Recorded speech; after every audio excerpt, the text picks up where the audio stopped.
guys, I'm Matt Burnett with Allegiant Canine and also the training director for Rural Animal Rescue Effort. My first piece of advice deals with the 4 conditions of training. And the 4 conditions of training deal with two things. We're either increasing behaviors or we're decreasing behaviors. So what I want you to think about is keeping things positive. And what that means is, if you don't want a given behavior, what is the incompatible behavior that is the opposite of that you actually do want? Because there is a way to not only correct the behavior that you don't want, but you can correct the dog in a way that encourages a good behavior that you can then pay.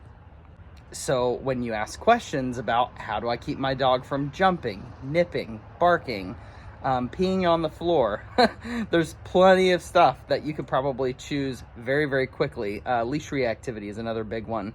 How do I get my dog to stop blowing me off on recall? What are the behaviors that you do want? All right. There are 4 conditions that you can go through. You can use payment, you can use pressure, you can use prevention, and you can use punishment. All right. So payment, pressure, prevention, and punishment. And those 4 conditions are the 4 behavior modification conditions that have governed behavior since the beginning of time. All right. So everything falls within that, including human behavior. You can totally use these things on your spouse. Okay. So let's take one behavior and let's isolate something. Okay. One of the biggest complaints that I get is people will say that their dog is jumping on people when they come through the door. Okay. So the misbehavior that we don't want anymore is jumping. All right. What is the behavior that we do want? The behavior that we do want is when people come inside the door, I don't want the dog meeting the people right there at the door. I want them to give the people a little bit of space. So that's the first part of that, should be giving people space. The second part of that should be that the dog comes up to the person, sits in front of them, and gives them some solid eye contact with a little tail wag. Okay. So sit with eye contact would be the second part of the behavior that I do want. Okay. So there are certain things that I can pay. There are certain ways that I can use pressure. There are certain ways that I can use prevention, and certain ways that I can actually use punishment. And punishment doesn't have to mean pain. It also doesn't have to mean something that's so aversive that's going to be very unpleasurable for both you and the dog. It could be something as simple as an interruption in thought process. Okay. So when we're talking about this issue of dogs, of people coming in and dogs rushing them at the door, the first thing that I want to encourage you to do is stop allowing the dog to meet people at the door. Okay. Have a specific spot and say, this is actually where I want you to go when we have new people coming into the house. All right. And once you've trained that, I use place. But it's more importantly is the behavior itself. I don't want you to start just shouting commands at the dog, because guess what? They speak dog and you speak English. And that happens a lot. There is a list of commands in the adoption resource guide that is a great list of commands. But if you haven't gotten those behaviors out of the dog, and if the dog is not loving offering those things to you, you shouldn't be using those commands. Okay. So how do I go ahead and build that behavior so that I can have that bottom quadrant of prevention? Prevention involves teaching the dog that there's a certain protocol that we set up in advance, and we're going to keep you from rehearsing this crazy behavior of jumping on people by going to your place, for example, or by going into your crate for a moment while we allow people to come in the door. All right. This also prevents the dog from rushing out the front door, running off, getting hit by a car, etc. All of these behaviors are things that by themselves may seem kind of innocent, but at their fullest extent can be very dangerous and can lead to tragic consequences. So in prevention, we need to make sure that we have somewhere for that dog to go, so that way that is the spot, right? It's gonna keep them from jumping on people at the door, because they're not at the door, they're in their place. They're not at the door, they're on the couch. They're not at the door, they're inside their crate, or they're laying on the rug, right? Having a place that the dog can go to say, this is going to prevent this action, okay? And in that process, you can totally use payment, all right? The next one would be, what is the behavior that we want them to do when they do meet people? And that is a sit with eye contact. I use a tactic called free shaping. And what free shaping is allowing the dog to offer me things like a sit and eye contact, and then using marker words to pay the dog and tell them that is what I wanted. So if I have a dog that offers a sit with eye contact, I'm going to say good, and I'm going to pay the dog some of their food, or I'm going to pay them with a treat or some physical touch. All right. So those are our 3 methods of payment: treat, toy, touch. All right. So every time that the dog offers me that sit with the eye contact, I'm going to say good, and I'm going to pay them. What you get then is a default where every single time that someone comes in, the dog is going to go, boop, they're going to sit down, they're going to give nice eye contact, and guess what? They're probably going to expect a reward. So if you wanted to set up a little bin of treats right by the door, you could totally do that. That will keep the dog from jumping up constantly, and they'll realize that, hey, guess what? You actually don't get anything if you jump up. You don't get my hands, you don't get my attention. I'm actually going to turn and walk away, right? All right, so that is the second thing. So prevention and then payment. You got to have something that you're going to actually pay the dog for. What is that incompatible behavior? All right. The third thing that you can do is you can use a little bit of pressure. I wouldn't use your hands, because the hands are the pay and play mechanism behind how we actually interact with dogs. So when I'm touching the dog with my hands, that usually means this is a reinforcer, this is a payment. So you really don't want to just push the dog down, push the dog down, push the dog down over and over again, especially with your hands, all right? An example of pressure might be using some spatial pressure, not physical pressure, not leash pressure, but actually using your body to step the dog back and forth. If the dog is starting to charge toward the door, you can physically get in front of the dog and block them and say, nope, you're just not going to do that. And you can force them to go back to the spot that you've already trained them to go to whenever the door is knocked on or the doorbell rings or someone starts to walk in. And in a lot of our homes, guess what? There's going to be people that just show up, right? So you need to have this on lockdown. If there's one thing that I tell clients is, don't let your dog meet people at the door. Have a place for them to go that's safe, that they can meet people properly and calmly in a good state of mind. All right. So pressure can be used to say, that's not quite what I want. This is what I want over here. Another thing that we can use in the last quadrant here is punishment. All right. And again, punishment doesn't have to be painful. It doesn't have to be where the dog is yelping. That would be really bad. You don't necessarily want that. But what you do need is for the dog to understand that interruption and thought process that says you are not allowed to do this anymore. And not only are you not allowed to do this anymore, but there is an aversive here that's aversive enough to stop the behavior, but subtle enough not to change the dog's personality. All right.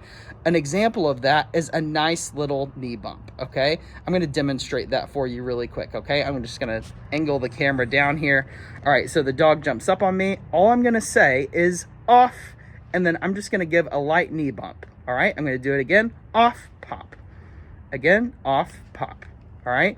You don't have to make it emotional. You don't have to yell at the dog. All you need to do is give a non-emotional, neutral, negative marker that says, that's not what I want. And they know that that's not what you want because it's followed by a correction. Remember that they're dogs, and these markers are taught by using natural or primary reinforcers or primary punishers that are naturally either disengaging for the dog or naturally engaging, like food. Like treat, toy, touch, right? There's also things like pressure or loud noises, or you could use a clap. You could always just take a food bowl and make a noise with a food bowl. There's a little device called a doggy don't that's like probably 50 or 60 bucks on Amazon that makes a noise that the dog doesn't like. Any of those things would be a great example of that interruption and thought process. So going back to our 4 things, we have payment, we have pressure, we have prevention, and we have punishment. And each time that a new person comes in, we can retest all of these things. Here's the deal. We try to test the dog when we should have actually been training. All right? Don't try to test the dog before you've done the training, all right? Because what that's gonna do is you have these uncommunicated expectations that lead to premeditated resentment. Essentially, you're weaponizing your frustration toward the dog, and guess who you take it out on? The trainer, your kids, the people that came in the door. You're expecting all these crazy things from everybody else, but guess whose responsibility it is to train that dog? It's yours, okay? Now, I am happy to help. That's our motto, is Allegiant Canine, training dogs together, right? So I can actually show you the proper way to do all of these things, the right timing, the right markers, all of that stuff, so that we're consistent across the board and you have a consistent language that you're using with the dog that actually makes sense, okay? So know that there are things that you can pay. Know that there are ways that you can use pressure, whether it's leash pressure, physical pressure with your arms, with your hands, with your body, or spatial pressure, which is very, very useful, especially with younger dogs, because they go, oh, you're walking me back a little bit, right? Spatial pressure has to do with the space between you, all right? And then you've got your prevention. You could always just put the dog in the crate until the people come inside and they sit down, and then you let the dog out so that they can come up and hop up in their laps and give them kisses and all the things, okay? So again, if there's a behavior that you're consistently getting from the dog and you have a conversation with a trainer, the first thing that the trainer is going to tell you to do is those prevention acts, because until that trainer can get out and pay the dog properly and show you how to use pressure, then guess what? You're not going to know how to do that. So it's going to be very, very frustrating. So if you can prevent the dog from rehearsing the behavior in the meantime, that's your best bet, okay?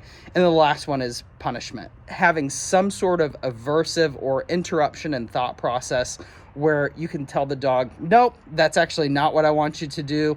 This over here is, okay? Here's the secret. If you do this properly, if you pay the dog for the things that you want, if you put pressure on when the dog is crowding out that door, if you prevent the dog from approaching the door, and if you punish the dog for jumping, guess what? You can actually pay the dog when it redirects to that sit with the eye contact, which is exactly what will happen, because dogs are smart, all right? If we had another tagline, it would be, dogs are smart, okay? So when the dog gets that correction, guess what? They automatically redirect to the thing that they will get paid for, which is that sit with eye contact. And you'll probably notice it tonight. If you go out your front door, come back in, the dog jumps, you say off, knee pop, and then you have that food in your hand. And as soon as that dog goes down into a sit and gives you eye contact, you say good, and you pay the dog for the sit with the eye contact, okay? That is how you replace the bad behaviors with the good ones. Because guess what? If you're trying to break a habit, if you're trying to stop chewing on your nails, I don't ever do that. If you're trying to stop speeding, if you're trying to work on telling the truth, remember that there are things that you can do that will actually help you do the opposite behavior. You can channel some of that energy, some of that drive into a positive behavior that you will find reinforcement in. That's the only way that bad behaviors are replaced, is finding reinforcement in incompatible behaviors that are going to get you paid. All right, guys, love doing this. Absolutely love it. I'm getting a lot of awesome questions. I have about 30 different people who are waiting on training right now.